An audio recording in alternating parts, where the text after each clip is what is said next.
안녕하세요. 북한시장 동향 시간입니다. 오늘은 북한 주유소에 대해서 강미진 NK투자개발 대표와 함께 살펴보도록 하겠습니다. 과거에는 북한에서 유류를 구입할 때 네. 개인들에게 주로 샀던 걸로 저는 기억하는데 맞아요. 요즘 북한은 어떤가요? 맞아요. 이제 예전에는 개인들이 주로 다 판매를 했고 공급 주체들만 이제 공급사에서 받았었는데요. 요즘 북한에는 곳곳에 주유소가 엄청 많이 생겨나고 있어요. 이미 뭐 있는 것도 있고 지금 또 건설하는 것도 있고요. 양강도 해산시에서 현재 네. 이제 그 운영 중인 주유소를 보면 도시를 중심으로 해서 주유소가 밀집되어 있습니다. 그리고 일부 지역에는 새롭게 건설되는 그런 주유소도 있고요. 그리고 내부 소식통에 따르면 현재 양강도 해산시에는 6개의 주유소가 있는데요. 작은 도시치고는 꽤 많죠. 네. 그중 1개의 주유소는 현재 운영이 되지 않고 있는 상태고요. 5개의 주유소는 정상 운영되고 있다고 합니다. 그러니까 양강도 해산시에는 검산리라는 이제 그 외곽으로 나가는 작은 지역이 있는데요. 네. 이 지역에는 주유소가 2개가 있다고 합니다. 2개나. 네. 네, 이 주유소가 생기면서 유류를 팔아 생계를 유지하던 개인 장사꾼들한테는 좀 굉장히 큰 타격이 될 것 같아요. 그렇죠. 아무래도 이제 주유소가 생기면서 일부 이제 그 북한 말로 이제 기름 장사꾼이죠. 네네. 휘발유 디젤만 팔아먹던 이런 주민들이 좀 불안하다 이런 걸 호소하고 있습니다. 그리고 사실 주유소는 국영 관리를 받거나 기업에서 관리를 하는 어떠한 뭐 단체에서 관리를 하는 주유소가 일반적이기 때문에 기름을 팔던 장사꾼들이 좀 불안할 수밖에 없는 그런 상태고요. NK투자개발의 내부 조사원은 이제 양강도 해산시 소식을 전하면서 연유 공급소가 이제 주유소로 이제 탈바꿈한 것도 있고요. 네. 최근 몇 년간의 이런 상태가 좀 여러 곳에서 발견되고 있다고 합니다. 그리고 앞으로 주유소는 더 생길 것 같다 이런 얘기도 있는데요. 이런 소문이 나면서 기름 대꼬들의 걱정이 커지고 있다고 합니다. 사실 장사 품목을 한번 바꾼다는 것은 단연간 자신이 쌓아온 경험, 그런 노하우, 뭐 인맥을 새롭게 싹 바꿔야 되잖아요. 네네. 네. 그러니까 어떻게 보면 좋은 일보다 어려운 일이 더 많을 수 있거든요. 그러니까 관련 소식에 해당되는 주민들이 얼마나 힘든지 그런 걸 좀 알 수 있었고요. 저도 이제 북한서 살아봤기 때문에 네. 그런 소식을 들으면서 좀 마음이 좀 쓰였고요. 저도 북한에서 장사를 좀 한 여러 번 바꿨었거든요. 처음에는 빵 장사하다가 네. 좀 돈 좀 버니까 이제 그 공업품 장사로 돌았다가 그 다음에 뭐 또 좀 처음에는 이제 그 돼지고기 국밥, 뭐 빵 네. 장사, 뭐 잡화, 뭐 옷 장사 이러다가 결국은 가장 잘 팔리는 게 음식 장사기 때문에 음식 장사로 돌았는데 실제 한 번씩 바꿀 때마다 고객이 바뀌잖아요. 그렇죠. 그 사가는 주민이. 그래서 되게 이제 관심을 많이 썼던 그런 게 되고요. 그리고 판매 실적이 확실히 떨어집니다. 이런 상황을 여러 번 지속하게 되면서 코로나 상황이잖아요. 지금. 네네. 그러면서 이제 주민들이 생계에 위협을 받을 수도 있어서 기름 장사꾼들이 생계가 은근히 좀 걱정되게 됩니다. 네, 방금 대표님 이야기 중에 이 기름 대꼬라는 말씀을 하셨는데 저는 좀 대꼬를 좀 처음 들어봐서 대꼬가 뭔지 좀 설명을 좀 부탁드리겠습니다. 대꼬라는 건 사실 일본 말인데요. 그 사실 대꼬의 의미는 이제 저희가 북한에서도 사용을 많이 했었는데 이제 커다란 물체를 이제 옮길 때 네. 거기에 이제 큰 물체 가운데 작은 돌을 끼워 넣고 그 작은 돌, 큰 돌 사이에 지렛대를 이제 끼워 넣고 이렇게 살짝 대꼬를 하면서 큰 물체를 옮기는 걸 이제 대꼬 작업이라고 하거든요. 네. 실제 이름은 지렛대 작업인데 우리말 사전에도 지렛대는 작은 힘으로 무거운 물체를 들어올리는데 사용하는 도구의 일종이다 이렇게 설명이 되어 있고요. 제가 북한에서 이제 여러 고속도로 건설도 하고 보수도 하면서 터널도 이렇게 들어봤었거든요. 네. 그러니까 터널 건설 당시에 지렛대를 활용해서 이제 작업을 많이 했었습니다. 이렇게 대꼬라는 말은 적은 힘으로 큰 물체를 들어 올릴 수 있다는 건데요. 북한 시장에서는 부분별로 대꼬들이 좀 많습니다. 시장에서 대꼬라는 말을 흔히 듣게 되는데요. 결국 적은 자본으로 큰 이익을 내려는 사람들을 가리켜서 대꼬라고 하지 않을까 저는 이렇게 좀 해석을 해봤고요. 기름 대꼬들도 장사꾼들과 도매 장사꾼들 사이에, 그러니까 구매자와 도매 장사꾼들 사이에서 기름을 유통시키는 그 역할을 하기 때문에 대꼬라는 말이 참 어울리지 않을까 싶습니다. 네, 이제 북한 내에서 그러면 주유소가 증가했다고 하셨는데 그럼에도 불구하고 개인들이 그냥 유류를 판매하면 되는 거 아닌가요? 사실 주유소가 생긴다는 거는 네, 뭐 경쟁자가 생긴다는 거잖아요. 그렇긴 하죠. 내가 네. 그 원래 해산 지역에서 기름 장사꾼들은 뭐 한 50명이었다. 근데 50명이 팔다가 국가 주유소가 생기면 아무래도 국가 주유소기 때문에 가격 차이도 있을 거란 말이죠. 가격 경쟁 또 이제 뭐 양을 어디서 이제 받냐, 네. 디젤 휘발유를 어디서 받냐 이것도 좀 경쟁이 될 수도 있고요.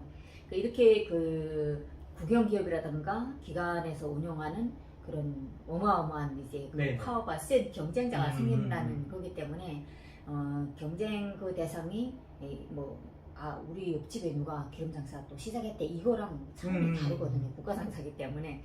그래서 주민들이 불안해할 수밖에 없고요. 그리고 개인들은 국가기관에서 들어온 것을 다시 넘겨받아서 하지만 주유소 같은 거는 국가기관에서 들어온 바로 이제 거기서 뭐 판매를 하거나 네. 그런다는 점에서 이동 비용이 이제 많이 들지 않을 수 있고요. 개인들은 대신 이동 비용이 더 든다는 거죠. 문제는 국가기관의 주유소가 개인들보다 싼 가격에 휘발유나 디젤유를 팔게 되는 경우 정말 개인들은 아프죠. 이제. 네, 타격이 많이 네, 오겠네요. 그래서 이제 개인들이 좀 피해 부분이 좀 생기지 않을까 이렇게 생각을 하고요. 이와 관련해서 예산시 주민은 기름 장사꾼은 주유소가 늘어나면 늘어날수록 이제 수십 년을 그거 해왔잖아요. 네. 그런 장사를 접어야 하는 그런 상황이 올지도 모른다 이렇게 하면서 속상해하는 모습이라고 했는데 실제 일부 장사꾼들은 새로운 품목을 정하는 과정에서 내가 이거 기름 장사를 하면서 기름에만 이제 모든 걸 쏟아부었는데 새로운 종목으로 바꾸게 되면 정말 어떻게 해야 될지 몰라서 뭐 요즘은 정말 일손이 손에 잡히지 않는다고 합니다. 네, 이 주유소 증가가 어떤 분들한테는 이 업종을 강제로 변하게 바꿀 수밖에 없는 환경을 좀 만들고 있는 것 같은데 이런 처지에 계신 분들은 좀 굉장히 많이 힘드실 것 같아요. 아무래도요. 이제 뭐 저희 NK 투자개발 내부 조사원들이 여러 곳에서 전해오는 내용에서도 확인되고 있는데요. 북한 당국은 주민들이 장사해서 특별히 통제를 이제 하지 않았던 시기가 있잖아요. 네네. 2010년대 김정은 시대가 들어서면서 장사에 대한 통제를 하지 않았었는데요. 이때는 또 무역도 활발하게 진행이 됐었잖아요. 그만큼 내수시장의 상품도 다양해지면서 주민들이 경제력 확보에 도움을 좀 많이 줬던 시기가 아닐까 생각합니다. 하지만 다 좋아진 것은 아니라고 보는데요.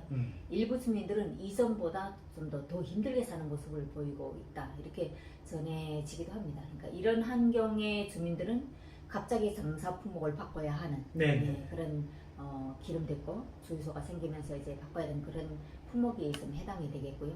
이런 경우에는 생계에 영향을 받을 수 있다는 점에 주민들은 좀 불안하다 이렇게 하고요. 이런 불안을 해소하기 위해서 각자의 노력도 진행 중이라고 합니다. 북한 주민들은 아마 이제 어려운 환경에 적응력이 상당히 좀 빠르지 않을까 그렇죠. 네, 이렇게 생각을 하는데 일부 장사꾼들은 이전부터 거래해왔던 주 고객층과의 관계 유지도 잘 유지를 하면서 주유소가 증가하는 조건과 무관하게 기름을 팔 수 있다는 기대로 일명 이제 북한에서는 이런 거 같은 사람과의 사업이지. 네, 그 주유소는 기관이기 때문에 개인이 그걸 다 살피지 못하지만 개인들은 개인 사정을 잘 하잖아요. 그렇기 때문에 그 사람과의 사업을 통해서 자신의 그 장사 경력을 이제 더 살리고 있다고 합니다. 네, 이 부분은 이제 뭐 남한을 비롯한 모든 자본주의 시장하고 좀 비슷한 것 같은데 이 북한에서도 이 고객 관리 이게 이 장사의 핵심이 돼가는 것 같아요. 그렇죠. 이제 상품을 구매하는데 질적인 문제도 좀 있고요.